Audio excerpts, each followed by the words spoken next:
की कल्याण डोंबिवलीमध्ये अन्यायकारक जो कर लावण्यात आलेला आहे तो रद्द व्हावा याच्यासाठी आमच्या कल्याण शहराकडनं आज मोर्चा काढण्यात आला आहे. तो त्याला पाठिंबा देण्यासाठी मी आज इथे आलेलो आहे. जर तुम्ही कुठल्या तरी कॉन्ट्रॅक्टरच्या घशात पैसे टाकण्यासाठी जर कल्याणकरांच्या घराघरातनं पैसे काढणार असाल तर त्याचा त्याला आमचा विरोधच असेल.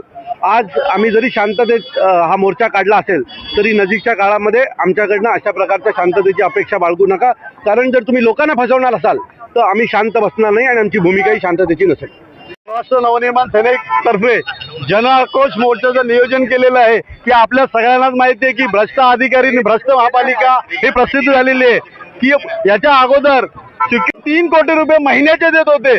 आता महापालिकेने आणि कुठल्या तरी बड्या नेत्याचा नवीन जावं इथं आलेला आहे. त्याला कचरा साफ करण्यासाठी तब्बल 9 कोटी रुपये द्यायचे. कसा वलती करायचा म्हणून घरातला 600 वरनं 900 आणलाय. शॉपचा 1400 700 वरून 1400 आणलाय. हॉटेलचा 2800 रुपये आणलाय.